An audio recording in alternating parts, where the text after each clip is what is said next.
Alps மலையின் ரகசியமும் பேராசைக்கார லூகாஸும். சுவிட்சர்லாந்தின் Alps மலைத்தொடரில் பனி படர்ந்த ஒரு சிறிய கிராமத்தில் லூகாஸ் வாழ்ந்து வந்தான். அவன் ஒரு மரம் வெட்டி. சுற்றியுள்ள ஊர்களிலேயே லூகாஸ் ஒரு சிறந்த உழைப்பாளி. ஆனால் அவனது மனம் எப்போதும் அமைதியின்றி இருக்கும். அண்டை வீட்டில் இருப்பவன் ஒரு புதிய குதிரை வண்டி வாங்கினால் லூகாஸால் அன்று இரவு தூங்க முடியாது. அவனுக்கு மட்டும் எப்படி வசதி வந்தது என்ற பொறாமையும், எனக்கு மட்டும் ஏன் இன்னும் செல்வம் சேரவில்லை என்ற பேராசையும் அவனை அரித்துக் கொண்டிருந்தது. அந்த மர்மமான குகை. ஒரு கடும் குளிர்கால காலைப்பொழுது. லூகாஸ் வழக்கத்திற்கு மாறாக காட்டிற்குள் வெகு தூரம் சென்றுவிட்டான். அங்கே பனிப்பாறைகளுக்கு இடையே ஒரு பழங்கால குகை இருப்பதைக் கண்டான்.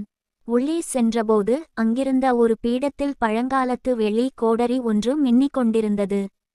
அவன் அதை தொட்டவுடன் ஒரு குரல் கேட்டது. அது அந்த மலையின் தேவதை. விடப்பெரிது லூகாஸ், இந்த கோடரியை நீ எடுத்துக்கொள். இது சாதாரணமானது அல்ல. நீ ஒரு பைன் மரத்தை வெட்டும்போதெல்லாம் அதன் அடிமரத்தில் இருந்து ஒரு தூய தங்கக் கட்டி வெளிப்படும். ஆனால் நினைவிருக்கட்டும், சூரியன் உதிப்பதற்கும் மறைவதற்கும் இடையில் 3 மரங்கள் மட்டுமே வெட்டப்பட வேண்டும். 4வது மரத்தை தொட்டால் நீ இதுவரை பெற்ற அனைத்தும் மறைந்துவிடும். விடப்பெரிது. செல்வச் செழிப்பு. லூகாஸ் வீட்டிற்கு வந்து சோதனை செய்தான். முதல் மரம் விழுந்தபோது ஒரு தங்கக்கட்டி கீழே உருண்டது. அவனுக்கு தலைகால் புரியவில்லை. சில மாதங்களிலேயே லூகாஸ் அந்த கிராமத்தின் மிகப்பெரிய நிலச்சுவாசி ஆனான்.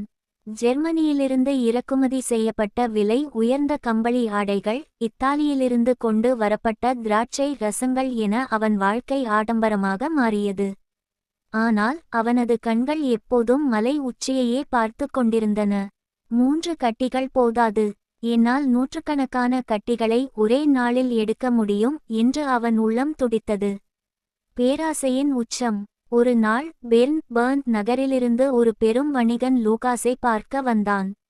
அவன் அணிந்திருந்த வைர மோதிரங்களைக் கண்ட லூகாஸின் பேராசை கட்டுக்கடங்காமல் போனது. இன்று ஒரு நாள் மட்டும் தேவதையின் விதியை மீறினால் என்ன? வானம் இடிந்து விழுந்துவிடப் போகிறதா என்று எண்ணினான். அன்றிரவு நிலவு உச்சியில் இருந்தபோது லூகாஸ் ரகசியமாக காட்டிற்குள் சென்றான். முதல் மரம் வெட்டினான். ஒரு தங்கக்கட்டி விழுந்தது. 2ஆம் மரம் வெட்டினான். 2வது கட்டி விழுந்தது. 3ஆம் மரம். விதிப்படி இதுவே கடைசி. ஆனால் அவன் நிறுத்தவில்லை. அவன் 4வது மரத்தின் மீது கோடரியை ஓங்கியபோது காடே அதிரும் வகையில் ஒரு பயங்கர சத்தம் கேட்டது. திடீரென மலையிலிருந்து ஒரு மாபெரும் பனிச்சரிவு ஆவலாஞ்ச் ஏற்பட்டது. அனைத்தும் மறைந்த நொடி. லூகாஸ்